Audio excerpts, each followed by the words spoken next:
محترم ناظرین، السلام علیکم ورحمۃ اللہ وبرکاتہ۔ میری ساس ویسے تو بہت پرہیزگار تھی اور ہر وقت کمرے میں عبادت میں مصروف رہتی۔ ایسے وقت میں ان کے کمرے میں کسی کو جانے کی اجازت نہ ہوتی۔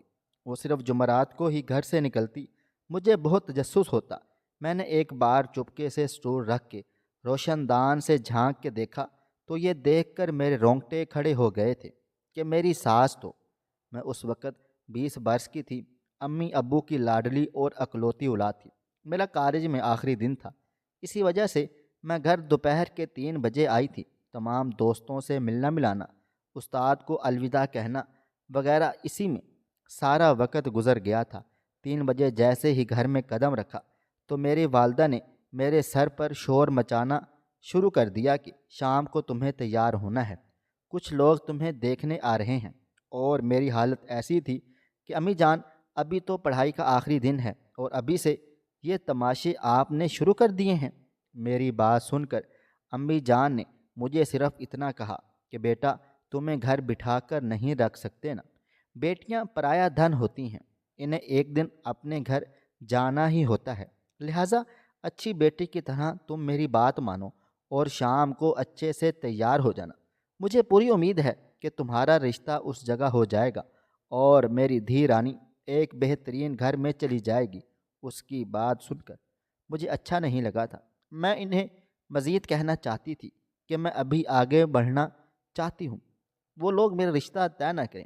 ابھی تو صرف میرا گریجویشن ہوا ہے، میرا خواب تو ایم فل کرنا ہے، لیکن یہ خواہش میں اپنے دل میں ہی دبا گئی اور اپنے کمرے میں آ کر سو گئی تھی۔ میرے لیے یہ سوچنا ہی انتہائی تکلیف دہ تھا کہ مجھے اپنے ماں باپ سے دور جانا پڑے گا، جبکہ حقیقت تو یہی تھی کہ ہر لڑکی کو اپنے ماں باپ سے دور جانا ہی ہے۔ شام کو اٹھ کر میں نے امی جان کی بات پر عمل کر لیا کہ میں ان سے بہت محبت کرتی تھی، حالانکہ دل بہت بوجھل تھا۔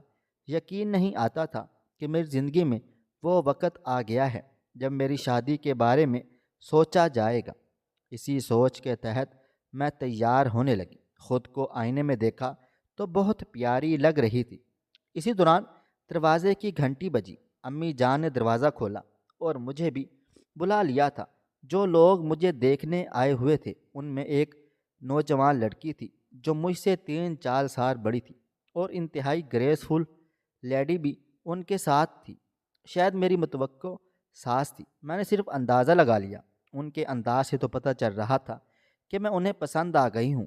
اس گریسفل لیڈی کی باتوں میں انتہائی شعور نظر آ رہا تھا، پڑھی لکھی لگتی تھی اور ان کے انداز اور اطوار سے واضح طور پر دکھائی دے رہا تھا کہ اچھے خاندان سے تعلق رکھتی ہیں۔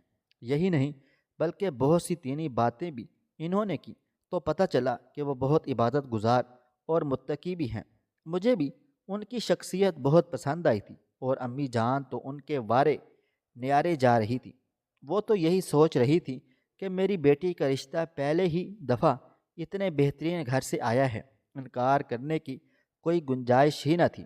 ان کے جانے کے بعد امی جان نے مجھ سے میری خواہش جانی تو میں نے انہیں کہہ دیا کہ میں ایسا ہی گھرانہ اپنے لیے چاہتی تھی، لیکن میں اتنی جلدی شادی نہیں کرنا چاہتی۔ اگر کچھ وقت ٹھہر جائیں تو میں کچھ بننا چاہتی ہوں، اس کے بعد ہی شادی کرنا چاہتی ہوں۔ امی جان نے میری ایک نہ سنی اور کہہ دیا کہ اس معاملے میں تمہاری نہیں سنوں گی، وہی ہوگا جو میں چاہتی ہوں۔ میں نے سر جھکا دیا۔ یوں میں بیاہ کر اس گھر میں آ گئی تھی۔ عظیم میرے شوہر کا نام تھا۔ وہ مجھ سے بے پناہ محبت کیا کرتے تھے، لیکن نہ جانے کیوں ان کے گھر میں مجھے ایک پر اسراریت سی محسوس ہوتی تھی۔ وجہ یہ تھی کہ میری ساس تقریباً ہر دن عبادت میں مصروف ہوتی۔ ایک خاص وقت تھا جس میں وہ عبادت کرتی اور اس وقت میں ہمیں ان کے کمرے میں جانے کی بالکل بھی اجازت نہیں ہوتی تھی۔ شروع میں تو بہت زیادہ گھبرائی تھی کہ یہ کیا اصول ہے، مانا کہ وہ تعلیم یافتہ اور شعور یافتہ ہیں، لیکن عبادت کے لیے اس قدر گوشہ نشی ہو جانا یہ تو ہمارے دین میں موجود ہی نہیں ہے۔ عبادت تو سب کے سامنے بھی کر سکتے ہیں، لیکن اس طرح کمرے میں بند ہو کر عبادت کرنا اور پھر کسی کو گھر میں نہ آنے دینا، یہ باتیں مجھے عجیب محسوس ہو رہی تھی۔ میں نے اپنے شوہر سے ذکر کیا انہوں نے مجھے سمجھایا کہ امی نہیں چاہتی ان کی عبادت دکھاوا بن جائے، اس لیے وہ ایسا کرتے ہیں۔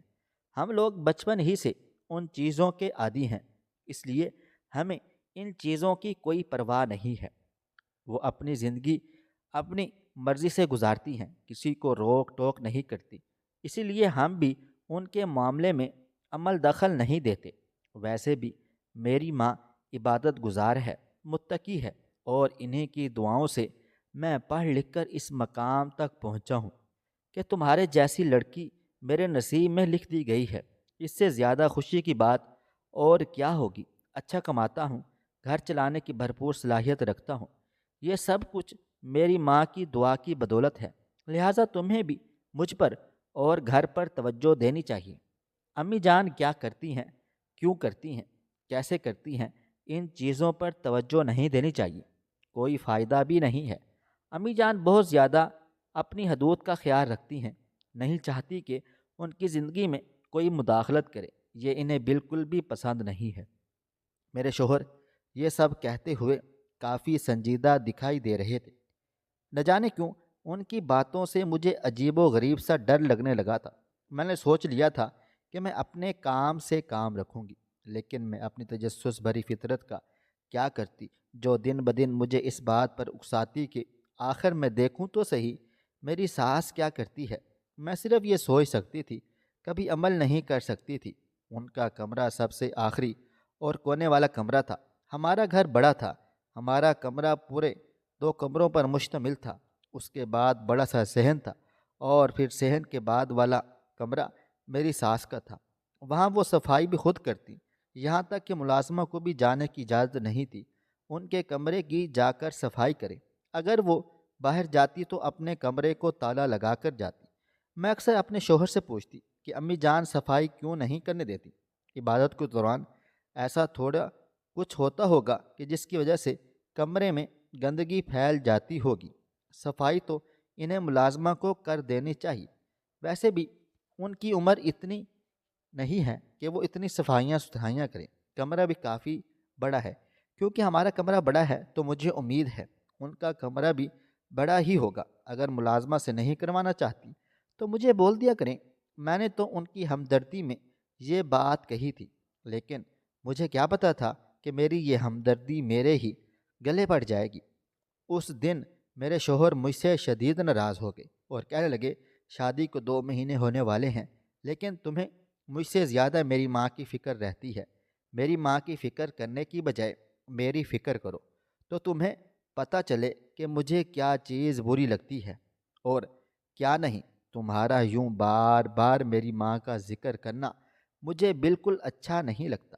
ہم دونوں کا ذکر کیا کرو، نہیں ان کے حال پر چھوڑ دو، وہ جو کرتی ہیں انہیں کرنے دیا کرو، یہ ان کی زندگی ہے۔ جب وہ ہماری زندگی میں مداخلت نہیں کرتی تو ہمیں بھی کوئی حق نہیں پہنچتا کہ ان کی زندگی پر سوال جواب کریں۔ ان کی اس بات پر میں اچھی طرح سمجھ گئی تھی کہ میرے شوہر اور میری ساس کے درمیان تعلقات کچھ اچھے نہیں ہیں۔ اس کی وجہ کیا ہو سکتی تھی یہ میں نہیں جان سکی تھی، میں جاننا چاہتی بھی نہیں تھی، کیونکہ میرے شوہر نے واضح طور پر مجھے بتا دیا تھا کہ انہیں میرا بار بار یوں سوال کرنا بالکل بھی اچھا نہیں لگتا ہے۔ میں نے بھی چپ سادھ لی۔ ابھی بھی تجسس تو میرے اندر موجود تھا، لیکن میں سوچ لیا تھا کہ اب میں اپنے شوہر سے کچھ بھی نہیں کہوں گی۔ میری ساس صبح سویرے اٹھ جاتی، کچن میں چائے بناتی، یہاں تک کہ ان کی عادت تھی کہ وہ اپنا کھانا چائے وغیرہ خود بناتی تھیں۔ 1-2 بار میں نے انہیں محبت سے کہا تھا، امی جان آپ کیوں تکلیف کرتی ہیں، میں ہوں نا، آپ کی بہو، بنا دیا کروں گی، میں پڑھی لکھی ضرور ہوں، لیکن ایسا نہیں ہے کہ مجھے گھر کے کوئی کام کاج نہیں آتے ہیں، مجھے گھر کے سارے کام آتے ہیں، میں کر دیا کروں گی۔ جہاں میں اپنی اور عظیم کی چائے بناتی ہوں، وہاں آپ کی چائے بنانے میں بھلا مجھے کتنا وقت لگ جائے گا؟ لیکن وہ مجھے صاف انکار کر دیتی اور کہتی کہ نہیں، میں اپنا کھانا اور چائے خود بنانے کی عادی ہوں، کسی اور کا مجھے اتنا پسند نہیں آتا۔ ان کی یہ بات سنتے ہی میں مسکرا دی اور کہنے لگی، امی جان آپ ایک بار میرے ہاتھ کا کھانا کھا کر تو دیکھیں، آپ کو ذائقہ نہ آئے تو کہیے گا۔ میرے گھر میں امی جان مجھ سے خاص طور پر کھانا بنوایا کرتی تھیں کہ تمہارے ہاتھ میں بہت ذائقہ ہے۔ میری یہ بات سن کر ان کے چہرے کے نقوش عجیب و غریب طرح سے ہو گئے، جیسے انہیں میری یہ بات بالکل بھی اچھی نہ لگی ہو۔ کہنے لگی، تم آج کل اپنی تعریف خود بہت زیادہ کر رہی ہو، اپنے میاں مٹھو بن رہی ہو۔ میں سوچتی ہوں کہ لوگوں میں اتنا حوصلہ کیسے آتا ہے کہ اپنی تعریفیں خود کرتے پھرتے ہیں۔ ان کی اس بات نے مجھے بہت تکلیف دی تھی، اور میں پورے 2 دن ان کی یہ بات یاد کر کے روتی رہی تھی کہ ایک تو انسان دوسرے کا خیال کر کے کچھ کہتا ہے تو الٹا نیکی گلے ہی پڑ جاتی ہے۔ اس دن کے بعد سے میں نے اپنی ساس سے معمول کی بات کے علاوہ کوئی بات کرنا ہی چھوڑ ڈالی تھی۔ عظیم کو اس بارے میں نہیں بتا سکتی تھی، کیونکہ وہ پہلے ہی عجیب سا رویہ اپنی ماں کے بارے میں اختیار کیے ہوئے ہوتے۔ مجھے لگا تھا کہ شادی کر کے میں خوش رہوں گی، لیکن میں خوش نہیں ہو پاتی تھی۔ دل سے چاہے کچھ بھی ہو جائے، عظیم مجھے کہیں بھی باہر لے جاتے تو مجھے عجیب گھبراہٹ سی محسوس ہوتی۔ میرا دھیان گھر میں ہی ہوتا۔ گھر میں ہوتی تو میرا دل چاہتا کہ میں اپنے میکے چلی جاؤں یا کہیں باہر نکل آؤں کہ مجھے عجیب سی گھٹن محسوس ہوتی۔ میں اپنی اس سوچ کو کوئی نام نہ دے پائی تھی۔ میں نے اپنی ماں سے یہ بات کہی تو انہوں نے مجھے کہا، بیٹا تمہاری شادی شدہ زندگی کا آغاز ہے، اس میں اکثر ایسا ہی ہوتا ہے۔ سسرال میں ہوتے ہیں تو میکا یاد آتا ہے، میکے میں ہوتے ہیں تو سسرال کا سکون یاد آ جاتا ہے۔ ایسا ہوتا رہتا ہے۔ آہستہ آہستہ وقت گزرتا جائے گا تو سب کچھ ٹھیک ٹھاک ہوتا چلا جائے گا۔ تم اپنے ذہن پر زیادہ زور نہ دو اور خوش رہا کرو۔ ویسے بھی تمہاری ساس بہت اچھی ہے، تمہارے معاملات میں مداخلت نہیں کرتی، تو تم کیوں فضول سوچتی رہتی ہو؟ اپنے ذہن کو سوچوں سے آزاد کر دو تو تمہارا ذہن پرسکون ہو جائے گا، اور تمہیں کسی بھی قسم کی کوئی شکایت کسی سے بھی نہیں ہوگی۔ ان کی بات میں کافی وزن تھا۔ امی نے مجھے سمجھا دیا۔ میں نے اپنا رویہ اپنی ساس سے بھی بہتر کر لیا۔ ویسے بھی وہ متقی اور عبادت گزار تھیں، ہر وقت عبادت میں ہی مصروف رہتیں۔ صرف صبح کے وقت ہی مجھے حال میں نظر آتیں، وہ بھی چائے پیتے ہوئے یا اخبار پڑھتے ہوئے یا کوئی کتاب وغیرہ پڑھتے ہوئے۔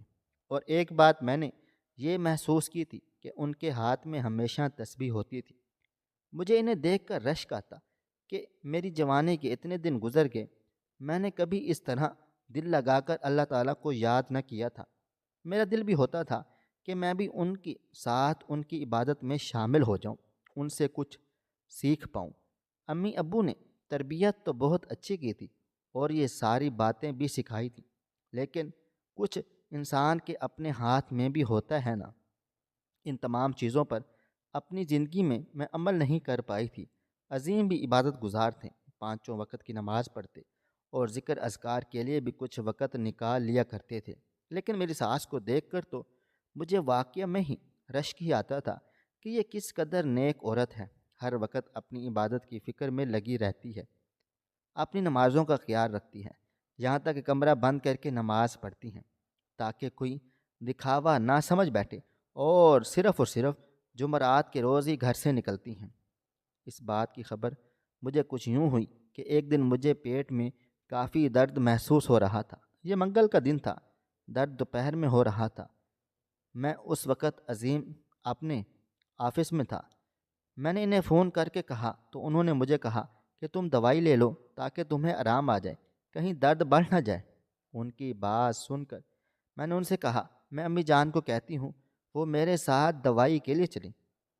عظیم نے مجھے کہا، تم ایسا کچھ بھی نہیں کرو گے، امی جان کبھی بھی جمعرات کے علاوہ گھر سے باہر نکلتی ہی نہیں ہیں، عبادت میں مصروف ہوتی ہیں، تم ان سے کچھ بھی مت کہنا، ہو سکے تو اپنی امی جان کو فون کر کے بلا لو، انہی کے ساتھ چلے جانا۔ میں نے عظیم کو تو اس وقت ہاں کہہ دی اور فون رکھ دیا، لیکن جیسے ہی مجھے امی جان کمرے سے باہر نکلتی دکھائی دی تو میں نے ان کے پاس جا کر کہا کہ عظیم کا فون آیا تھا، کہہ رہا تھا کہ امی کے جان کے ساتھ جا کر دوائی لے کر کے لیے چلی جاؤ، تمہارے پیٹ میں درد ہے، دوائی لوگی تو ٹھیک ہو جائے گا۔ میری ساس نے میری طرف یوں دیکھا جیسے میرا دل و دماغ چل گیا ہو اور میں نے کوئی انہونی بات کہہ دی ہو۔ کہنے لگی عظیم کو فون ملاؤ ذرا، میں اس سے پوچھوں کیا اس کو اس کی ماں کی عادت کا نہیں پتہ؟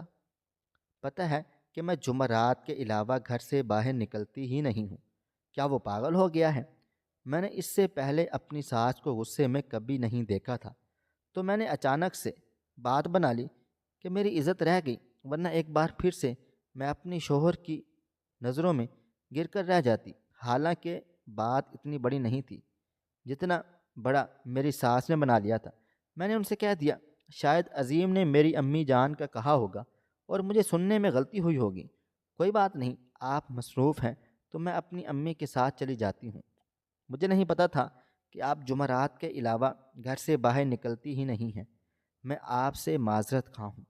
یہ کہتے ہی میں نے اپنی امی جان کو فون ملایا۔ وہ میرے گھر پر آئیں اور یوں ہم دوائی کے لیے چلے گئے۔ امی جان کو بھی یہ بات بہت عجیب و غریب سی لگی تھی۔ بھلا ایسی بھی کیا عبادت کہ کسی اور کے کام ہی انسان نہ آ سکے؟ عجیب تو مجھے بھی بہت لگا تھا، لیکن کیا کر سکتی تھی کہ یہ تو ان کے اپنے بنائے گئے اصول تھے، انہیں کیسے توڑ سکتی تھی؟ جب وہ میرے گھر میں رشتہ مانگنے آئی تو میری خواہش تھی کہ میری ساس میری یہی بنے، لیکن اب تو مجھے کبھی کبھی ڈر سے لگتا تھا کہیں میں کوئی غلط جگہ پر بیاہ کر تو نہیں آ گئی۔ ایسا مجھے اس لیے محسوس ہوا کیونکہ میں کافی عرصے کے بعد اپنے میکے میں رکنے کے لیے چلی گئی۔ شوہر کا اصرار تھا کہ تم چلی جاؤ، امی جان کو عبادت کے حوالے سے گھر میں کوئی کام کاج ہے، انہیں گھر خالی چاہیے۔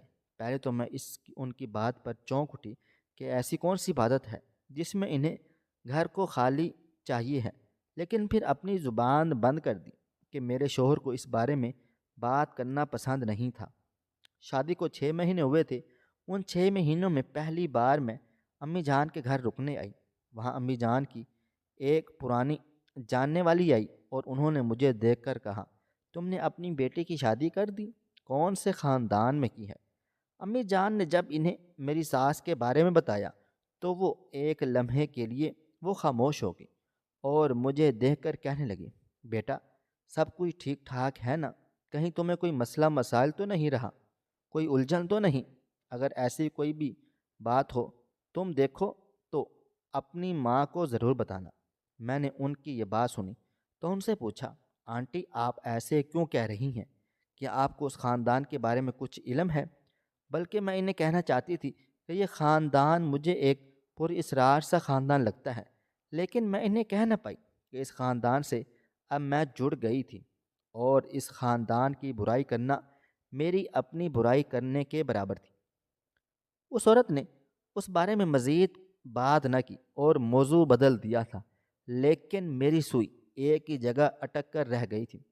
2 دن کے بعد میں گھر آئی تو میرے شوہر بہت زیادہ خوش ہوئے اور مجھے باہر کھانا کھلانے بھی لے گئے تھے، لیکن میرے ذہن میں اس عورت کی بات بار بار گونجا کرتی کہ آخر ایسی کیا بات ہے جس کے بارے میں وہ اشارہ دے رہی تھی۔ میں نے سوچا کیوں نہ ہو میں اس بات کا پتہ لگاؤں کہ آخر میری ساس کمرے میں عبادت کے نام پر کیا کرتی ہے۔ میں دیکھنا چاہتی تھی کہ وہ کس طرح کی عبادت کرتی ہے جو اسے دوسروں سے خفیہ رکھنا چاہتی ہے۔ تجسس کے ہاتھوں میں نے مجبور ہو کر یہ قدم اٹھایا۔ اس روز عظیم اپنے کسی کاروباری کام کے سلسلے میں شہر سے باہر گئے ہوئے تھے۔ میں گھر میں بالکل اکیلی تھی اور میری ساس حسب معمول اپنے کمرے میں بند تھی۔ میں نے موقع دیکھ کر کمرے کے روشن دان کے پاس سٹول رکھا۔ ایسا کرتے ہوئے میرے ہاتھ بہت بار کپ کپا گئے تھے، لیکن میں آج خود اپنی آنکھوں سے دیکھنا چاہتی تھی، اس لیے ہمت کر کے سٹول پر بغیر کسی آواز کے چڑھ گئی اور روشن دان سے جیسے ہی اندر جھانک کر دیکھا تو میرے پیروں تلے سے زمین ہی نکل گئی تھی کہ وہ موم بتیاں جلائے اندھیرے میں کچھ پڑھ رہی تھی۔ انہوں نے عجیب قسم کا کالا چوغا پہن رکھا تھا۔ ان کے آگے ہڈیاں رکھی ہوئی تھیں جن پر وہ آنکھیں بند کر کے منتر پڑھ رہی تھی۔ میرے منہ سے چیخ بلند ہوتے ہوتے رہ گئی تھی۔ سمجھ ہی نہ آیا کہ کیا کروں۔ آنکھوں میں حیرت ہی حیرت تھی۔ لا تعداد تعویذ بھی رکھے ہوئے تھے جس پر وہ کالے اور لال رنگ کے مارکر کے کچھ نشانات لگا رہی تھی۔ ساتھ ہی ساتھ کوئی منتر بھی پڑھ رہی تھی۔ میرے لیے یہ ناقابل یقین تھا۔ میں سوچ بھی نہیں سکتی تھی کہ میری ساس جادو ٹونے میں ملوث ہے۔ میرا شک درست نکلا تھا۔ متقی، عبادت گزار اور پرہیزگار نہیں تھی، بلکہ وہ تو شیطان سے بھی کئی گزری تھی۔ جادو ٹونے میں ملوث تھی اور خود پر مذہب کا لبادہ اوڑھ کر رکھا تھا۔ مجھے اسی وقت اپنی ساس سے نفرت محسوس ہونے لگی۔ ان کا ایک راز میرے ہاتھ لگ گیا تھا۔ وہ کمرے میں بند ہو کر اپنے جادو ٹونے والے عمل سے کیا کرتی تھی اور عبادت کا نام لیا کرتی تھی۔ اپنے بیٹے کو بھی اپنے قابو میں رکھا ہوا تھا۔ تبھی اکثر رات کو ان کے پاس جاتے ہی میری کیفیت ہی بدل جاتی اور مجھے کچھ ہوش نہیں رہتا تھا۔ یعنی میرے اور شوہر کے درمیان ابھی تک کوئی بھی تعلق نہیں بن سکا تھا، اور ان سب کی وجہ یہی تھی کہ وہ جادو ٹونے میں ملوث تھیں اور اسے سارے کام آتے تھے۔ میں آہستگی سے سٹول سے نیچے اتر گئی اور اپنے کمرے میں بند ہو گئی کہ مجھے شدید ڈر لگ رہا تھا اور اپنی ساس سے خوف آ رہا تھا۔ بس ایک چیز کا تجسس باقی تھا کہ آخر وہ جمعرات کو جاتی کہاں ہے۔ میں جمعرات کا انتظار کرنے لگی، اپنی زبان کو تالا لگا دیا، کسی سے کچھ بھی نہ کہا۔ جمعرات تک انتظار کیا۔ جیسے ہی وہ گھر سے نکلی، میں نے بھی بہانہ کیا اور اپنے شوہر سے کہا کہ میری امی جان مجھے لینے آ رہی ہیں، مجھے بازار سے کچھ چیزیں لینی ہیں، اب تھکے ہوئے ہیں اس لیے آپ کو نہیں کہہ رہی، اپنی امی جان کے ساتھ جا رہی ہوں۔ یہ کہتی ہی میں عبایا پہن کر باہر نکل آئی اور اپنی ساس کا پیچھا کرنے لگی۔ انہیں ذرا برابر بھی اندازہ نہیں تھا کہ میں ان کے پیچھے آ رہی ہوں، یہاں تک کہ وہ ایک ویران سنسان علاقے میں آ کر رک گئی اور ایک بہت بڑے سے بنگلے کے سامنے ٹھہر گئی تھی۔ اندر جاتے ہی وہاں کھڑے چوکیدار کو کہا تمام گاہکوں کو اندر بھیج دینا، اور میں سمجھ گئی تھی کہ جمعرات والے دن وہ کہاں جاتی تھی۔ وہ کہیں اور نہیں بلکہ اپنے ٹھکانے پر جاتی تھی اور وہاں لوگوں کو کھلے عام اپنے جادو ٹونے کاروبار کے لیے تعویذ لکھ کر دیتی تھی۔ میں نے ثبوت کے طور پر تصویریں بھی کھینچ لی تھیں، یہاں تک کہ ایک شخص کو جو اپنی بیوی کے ساتھ وہاں آیا ہوا تھا بلا کر سب پوچھا تھا کہ وہ یہاں کتنے عرصے سے آتی ہے اور کیا کام کاج کرتی ہے۔ سب کچھ ریکارڈ کر لیا۔ اب بس اپنے شوہر کو بتانا باقی تھا، جو شاید ان تمام معاملات سے بے خبر تھے۔ میں نے اپنے شوہر سے کہا آج مجھے بہت بڑی حقیقت پتہ چل گئی ہے۔ مجھے نہیں پتہ کہ آپ کا رد عمل کیسا ہوگا۔ مجھے آپ کی ماں کی حقیقت پتہ چل گئی ہے، وہ عبادت کے نام پر کیا کھیل رچاتی ہے۔ میری بات سن کر میرے شوہر ہتے سے اکھڑ گئے اور کہنے لگے یہ تم کیا کہہ رہی ہو میری ماں کے بارے میں؟ تم ایسے الفاظ کیسے استعمال کر سکتی ہو؟ اپنی زبان کو قابو میں رکھو۔ لیکن میں چپ نہ رہی اور انہیں ساری حقیقت بتا دی، بجائے اس کے کہ وہ اپنی ماں کی اس حقیقت کو قبول کرتے۔ انہوں نے آگے بڑھ کر مجھے ایک زوردار تھپڑ رسید کر دیا اور 3 الفاظ طلاق کے کہہ کر اسی وقت مجھے اپنی زندگی سے نکال دیا۔ میں ان کی اس حرکت پر انہیں دیکھ کر رہ گئی تھی کہ 1 منٹ میں بھی وہاں نہ ٹھہری اور اپنی ماں کے گھر پر آ گئی۔ کچھ دنوں کے بعد میرا سامان بھی وہاں سے اٹھا لیا گیا۔ یوں میں ہمیشہ ہمیشہ کے لیے اس گھناؤنے خاندان سے چھٹکارا حاصل کر بیٹھی تھی۔ نہیں جانتی تھی کہ اتنی جلدی مجھے وہاں سے چھٹکارا مل جائے گا۔ مجھے اپنے شوہر پر بہت زیادہ یقین تھا۔ یقین ہی نہ آتا تھا کہ انہوں نے مجھے طلاق دے دی ہے۔ کیا وہ بھی اپنی ماں کے ساتھ اس کاروبار میں ملوث تھے؟ کیا دونوں مجھے مل کر بے وقوف بنا رہے تھے؟ اور کیا مجھے بھی انہوں نے جادو کے زور سے اپنے گھر کی بہو بنا لیا تھا؟ یہ ساری باتیں میرے لیے ایک پہیلی تھی۔ مجھے کچھ ہی عرصے کے بعد اس کا جواب مل گیا تھا۔ امی جان کو بھی میں نے ان کی ساری حقیقت بتا دی اور وہ رو پڑی تھیں اور میرے سامنے معافیاں مانگی کہ بیٹا تم تو پڑھ لکھ کر اپنا کیریئر بنانا چاہتی تھی، لیکن نہ جانے کیوں جیسے تمہاری ساس کا فون آیا تھا میں نے تمہاری ایک نہ سنی اور کسی کیفیت کے تحت تمہاری شادی جلد از جلد کر دی۔ مجھے خود پتہ نہ چلا کہ میں یہ سب کچھ کیوں کر رہی ہوں، بس ایسا لگ رہا تھا جیسے کوئی طاقت مجھ سے یہ سب کام کاج کروا رہی ہے۔ اب مجھے سمجھ آ رہا ہے کہ وہ طاقت کیا ہے۔ تمہاری ساس اکثر تمہارے لیے میٹھا لے کر آتی تھی، یعنی انہوں نے جادو کے زور پر یہ رشتہ کیا تھا، اور میں اور تم ہم دونوں ان کے جادو کے زیر اثر تھے، اس لیے ہمیں ان کی ہر چیز اچھی دکھائی دیتی لگی تھی۔ امی جان اکثر روتی کہ میری وجہ سے تمہاری زندگی تباہ و برباد ہو گئی، لیکن میں انہیں تسلی دیتی کہ یہ تو ایک نہ ایک دن ہونا ہی تھا، جھوٹ کے پاؤں نہیں ہوتے، اور جو کچھ جادو کے ذریعے ہوتا ہے وہ ایک دن راز کھل ہی جاتا ہے۔ مجھے جب حقیقت پتہ چل گئی تھی تبھی میں نے سوچ لیا تھا کہ میں اس گھر میں ایک پل بھی نہیں رہوں گی۔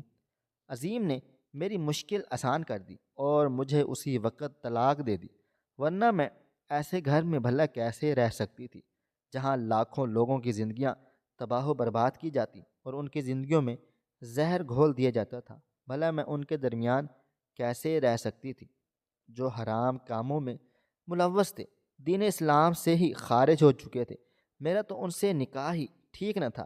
اچھا ہوا انہوں نے مجھے طلاق دے دی، اور یہ بھی اچھا ہوا کہ اللہ تعالیٰ نے مجھے اولاد کی نعمت سے نہیں نوازا تھا، ورنہ میرے لیے بہت زیادہ مشکل ہو جاتا۔ میں اللہ تعالیٰ کا جتنا بھی شکر ادا کروں کم ہے۔ شاید میری کوئی نیکی میرے کام آ گئی، میں نے ان لوگوں سے چھٹکارا حاصل کر لیا۔ میں نے امی جان کو دلاسا دیا اور دوبارہ سے اپنی پڑھائی شروع کر دی۔ پڑھائی کرنے کے ساتھ ساتھ میں نے ایک آفس میں نوکری بھی شروع کر دی تھی، اپنا کیریئر بنا رہی تھی، خوش تھی، زندگی میں مطمئن تھی۔ نرسنگ کا کورس بھی کیا تھا اور ایک ہاسپٹل میں اپنے شوق کے تحت کچھ عرصہ نوکری بھی کی تھی۔ اسی دوران میری وہاں ایک ایسے مریض سے ملاقات ہوئی جسے دیکھ کر میرے رونگٹے کھڑے ہو گئے تھے۔ میں پہلی نظر میں ہی اس مریض کو پہچان گئی تھی۔ بوڑھے، جھریوں زدہ ہاتھ، چہرے پر بے انتہا نحوست۔ میں پہچان گئی تھی یہ عورت کون ہے۔ وہ عورت کوئی اور نہیں بلکہ میری سابقہ ساس تھی، جس کے چہرے کے نقوش بگڑ گئے تھے اور بڑھاپا اس پر وقت سے پہلے آ گیا تھا۔ اس کی شکل عجیب و غریب سی ہو گئی تھی، اس کے کرتوت ہی ایسے تھے جو اس کی شکل پر ظاہر ہو رہے تھے۔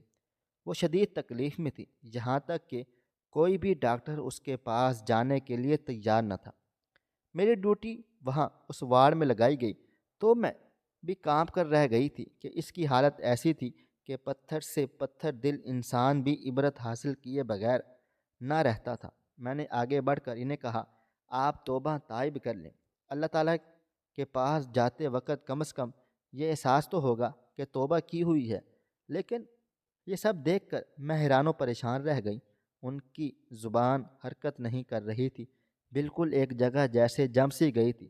تب مجھے ڈاکٹر صاحب سے پتہ چلا کہ ان کی زبان کو فالج ہو گیا ہے، یہ بول نہیں سکتی، ان کی زبان اکڑ گئی ہے، بولتی ہے تو الفاظ صحیح ادا نہیں ہوتے۔ اسی دوران اس عورت نے اشارے سے کاغذ اور قلم مانگا اور ٹوٹے پھوٹے الفاظ میں ایک تحریر لکھ کر میرے حوالے کر دی۔ شاید وہ مجھے پہچان گئی تھی۔ تحریر سے میں نے جو اندازہ لگا لیا تھا کہ وہ مجھے پہچان گئی۔ کہنے لگی، مجھے معاف کر دینا، میں نے تم پر جادو کیا تھا اور تم پر جادو کرنے کی وجہ سے میرا بیٹا میرے ہاتھ سے نکل گیا۔ تمہیں طلاق دینے کے بعد اس نے خودکشی کر لی اور تب سے میرے برے دن شروع ہوتے چلے گئے۔ میں شدید تکلیف میں مبتلا ہوتی چلی گئی تھی، میری ساری قوتیں رائگاں چلی گئیں، مجھے بیماری نے آن گھیرا تھا اور میں کسی کام کاج کی نہ رہی تھی۔ تو تم مجھے معاف کر دو، تم مجھے معاف کر دو تو شاید میری موت میں آسانی ہو جائے گی۔ میں نے افسوس سے سر ہلا دیا اور کہنے لگی، آپ نے میری زندگی میں کوئی زہر نہیں گھولا تھا، بس مجھے پھنسایا تھا اور مجھے معلوم ہو گیا تھا، تبھی میں آپ کے ساتھ کبھی نہ رہتی۔ عظیم کا مجھے طلاق دینا ہی بہتر تھا، میں بھی ان سے اسی قسم کا ہی مطالبہ کرتی۔ آپ کی یہ حالت آپ کے اپنے کالے کرتوتوں کی وجہ سے ہے۔ جن لوگوں کی زندگیوں میں آپ نے زہر گھولا، انہیں کی بد دعا آپ کو لگ گئی ہے۔ آپ مجھ سے معافیاں کیوں مانگ رہی ہیں؟ جا کر اس ایک ایک شخص سے معافی مانگیں جن کی زندگی میں آپ نے مشکلات کھڑی کی، یہاں تک کہ ان کی بد دعائیں آپ کو کھا گئی ہیں۔ اب بس آپ موت کا انتظار کیجیے گا اور اپنے اعمال کا مزہ چکھیے گا کہ جس طرح مذہب کا لبادہ اوڑھ کر آپ نے لوگوں کو بیوقوف بنایا، اب بیوقوف بننے کی باری آپ کی ہے۔ تب آپ کو اندازہ ہوگا کہ آپ نے اپنی زندگی میں اپنی آخرت کی زندگی کے لیے کیا کچھ آگے بھیجا ہے۔ آپ یہاں موجود دوسروں کے لیے عبرت کا نشان ہیں اور میں چپ نہیں رہوں گی بلکہ ہر کسی کو بتاؤں گی کہ آپ عبرت کا نشانہ کیوں ہیں، تاکہ ہر کوئی آپ سے سبق حاصل کر سکے۔ یہ کہتے ہی میں نے انہیں انجیکشن لگا کر وہاں سے رخصت ہو گئی تھی۔ تبھی مجھے کچھ دیر کے بعد ڈاکٹر نے آواز دی کہ ان کی روح نکل گئی ہے اور جسم ایک دم خطرناک شکل اختیار کر گیا ہے۔ میں ان کی شکل نہیں دیکھنا چاہتی تھی۔ مجھے پتا تھا کہ یہ سب کیوں ہو رہا ہے۔ میری اللہ تعالیٰ سے دعا تھی کہ ان کی سزا تو ختم تو نہیں ہوگی، لیکن کم سے کم ضرور ہو جائے، کیونکہ میں اچھی طرح جانتی تھی کہ موت کے وقت وہ کس طرح سختی کا شکار تھی۔ میں نے ان کے لیے دعا بھی نہیں کر سکتی تھی، کیونکہ میں خود چاہتی تھی کہ انہیں ان تمام چیزوں کی سزا ملے۔ دنیا میں موجود تمام مظلوموں کو ایک اسی عدالت کا سہارا ہے جہاں بھرپور انصاف کیا جائے گا۔ خواہش صرف اتنی ہے کہ کچھ الفاظ لکھوں جس سے کوئی گمراہی کے راستے پہ جاتے جاتے رک جائے، اور نہ بھی رکے تو سوچ میں ضرور پڑ جائے۔ دوستو، امید کرتا ہوں کہ آپ کو یہ ہماری کہانی پسند آئی ہوگی۔ کہانی پسند آئی ہو تو اس ویڈیو کو لائک کریں، کومنٹس کریں، شیئر کرنا بالکل بھی نہ بھولیں۔ اور ہاں، اگر آپ لوگ اس چینل پر نئے ہیں تو اس چینل کو سبسکرائب ضرور کر لیجئے گا اور نوٹیفیکیشن کو ضرور دبائیے گا تاکہ آنے والی کہانی سب سے پہلے آپ کو مل سکیں۔ ملتے ہیں کل ایک نئی اور دلچسپ کہانی کے ساتھ۔ تب تک اپنا ڈھیر سارا خیال رکھیے گا۔ اللہ حافظ۔